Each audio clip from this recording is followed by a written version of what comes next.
Limbuk tahu, setiap perempuan membawa ladangnya sendiri, bukan sekadar tubuh, bukan cuma rahim, tapi martabat, janji, harga diri, dan ia menjual semuanya tanpa dipaksa. Ia tahu batas.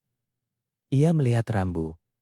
Ia mendengar suara hati, lalu ia melangkah melewatinya. Sadar, Saat gembel datang dengan suara manis dan janji kosong, ia menelanjangi jiwanya di hadapan lelaki yang tak pernah berniat mencintai.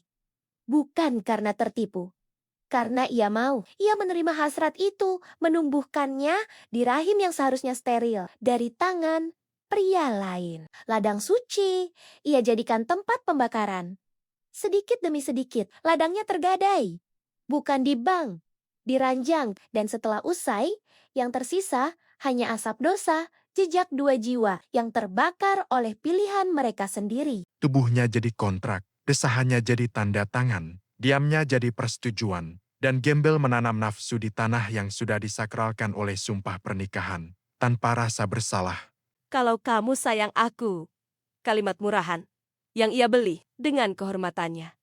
Dan Limbuk menyerah, bukan karena lemah, karena rakus akan rasa diinginkan. Parfum asing, pelukan cepat, ciuman terburu, tanpa sakral, tanpa makna, hanya pakai, buang.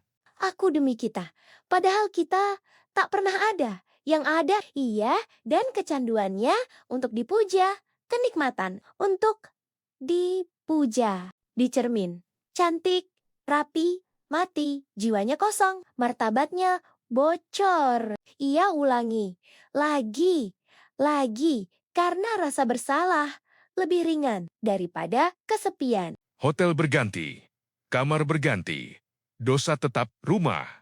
Jadi, sandiwara. Keluarga, jadi latar. Ranjang dosa, jadi panggung utama. 8M bersama.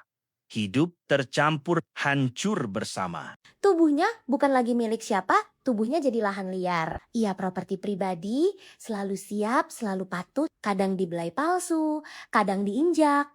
Ia terima karena takut tidak dibutuhkan. Rahimnya bukan lagi tempat doa, tempat transaksi. Kalau kamu pergi, aku siapa?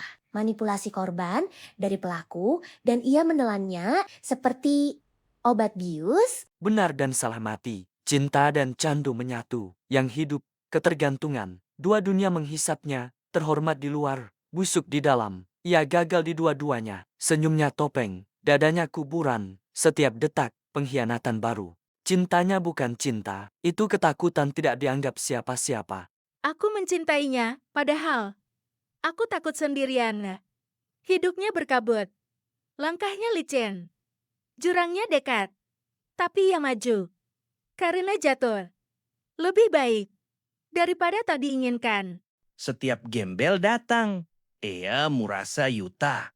Padahal cuma lupa, seperti pecandu, mencium jarum, _enak swamij, semua jadi bayangan buram. Cinta mereka, pelarian sekaligus hukuman. Nikmat yang dibayar dengan kehancuran. Di ranjang hotel, dengan tubuh habis, air mata diam. Ia sadar, ia tidak dijebak. Ia membangun penjara sendiri. Labirin hasrat, tembok kebohongan, kunci keputusan sadar, dan ia menguncinya dari dalam. Tak ada jalan pulang, yang ada lebih dalam, lebih gelap, lebih rusak. Selimut itu bukan cinta, itu kain kafan, hangat, nyaman, mematikan. Ladangnya bukan dirampas, ia menyerahkannya. Dirinya bukan hilang, ia menukarnya. Dan kini ia bertahan pada satu kebohongan terakhir. Ini pilihan terbaikku. Padahal ia tahu, pilihan ini sedang membunuhnya perlahan, sadar, tanpa paksa.